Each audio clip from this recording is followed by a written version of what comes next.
Assalamualaikum warahmatullahi wabarakatuh. Perkenalkan, nama saya Zili Azara Jopana dari Prodi Pendidikan Akuntansi dengan nomor NIM 218032440033. Di sini saya akan mempresentasikan hasil materi yang sudah saya buat melalui PPT ini, yaitu siklus penyusunan akuntansi perusahaan jasa. Lalu berikutnya materi pertama yaitu ada pengertian perusahaan jasa.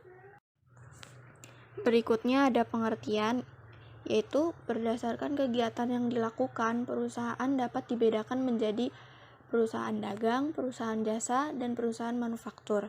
Perusahaan jasa adalah perusahaan yang kegiatan utamanya membuat produk yang tidak berwujud berupa jasa atau layanan dengan tujuan memberi laba atau memberi layanan kepada masyarakat. Berikutnya ada contoh perusahaan jasa.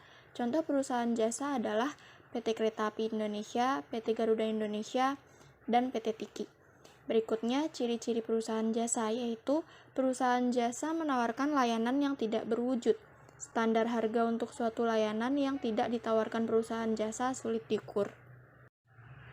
Lalu berikutnya siklus akuntansi perusahaan jasa. Siklus akuntansi perusahaan jasa pada umumnya memiliki urutan sebagai berikut. Yang pertama, tahap pencatatan meliputi bukti-bukti transaksi keuangan, penjurnalan, dan pemindahan buku besar. Berikutnya, tahap pengiktisaran meliputi pembuatan neraca saldo, jurnal penyesuaian, dan kertas kerja.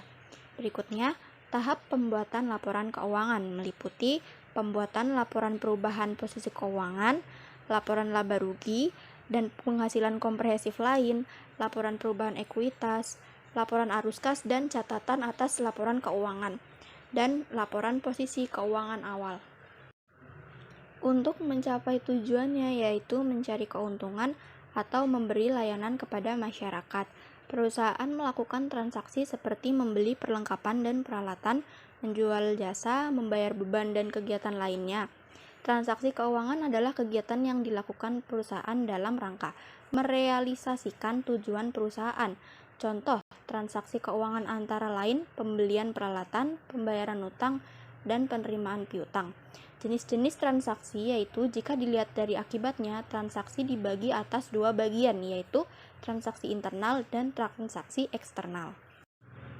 Jenis-jenis bukti transaksi yaitu bukti transaksi memiliki beberapa jenis sesuai dengan transaksi yang dilakukan. Berikut ini adalah jenis-jenisnya. Yang pertama ada memo. Berikutnya ada faktur, kwitansi, nota debit, nota kredit, bon kontan, dan rekening koran. Materi berikutnya yaitu tahapan pencatatan akuntansi pada perusahaan jasa. Yang pertama yaitu jurnal umum. Pembuatan jurnal umum merupakan langkah pertama pada tahap pencatatan dalam siklus akuntansi. Pembuatan jurnal umum diikuti dengan posting atau pemindah bukuan akun-akun dari jurnal umum ke buku besar. Jurnal umum merupakan media dalam proses akuntansi untuk menampung akun-akun transaksi. Setelah dianalisis, transaksi akan dicatat dalam jurnal umum. Hasil analisis berkaitan dengan dua akun, yaitu akun yang dicatat di sisi debit dan akun yang dicatat di sisi kredit. Pada jurnal dicatat pula nilai transaksi dan keterangan singkat tentang transaksi. Yang kedua, ada fungsi dari jurnal umum. Fungsi dari jurnal umum yaitu ada fungsi pencatatan, fungsi historis, fungsi analisis, fungsi instruktif, dan fungsi informatif. Lalu berikutnya bentuk jurnal umum.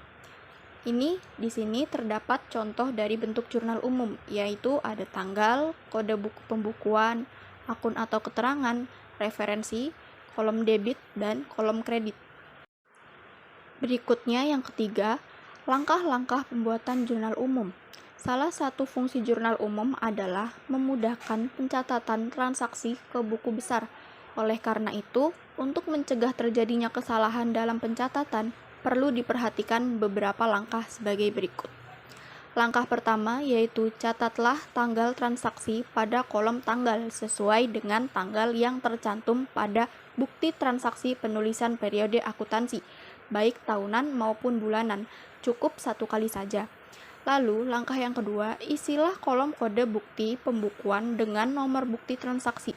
Langkah 3, pada kolom akun atau keterangan, tuliskan nama akun-akun yang mengalami perubahan akibat transaksi. Akun pada sisi debit ditulis merapat sampai garis kolom nomor bukti. Sedangkan akun pada sisi kredit ditulis lebih menjorok ke kanan, sehingga kedua nama akun tidak sejajar. Tambahkan penjelasan singkat untuk mendukung kolom referensi. Berikutnya, langkah 4, yaitu isilah kolom debit dan kredit sesuai dengan nilai transaksinya. Sekian presentasi yang dapat saya sampaikan. Kurang lebihnya mohon maaf. Semoga materi ini dapat bermanfaat untuk teman-teman semua. Terima kasih. Wassalamualaikum warahmatullahi wabarakatuh.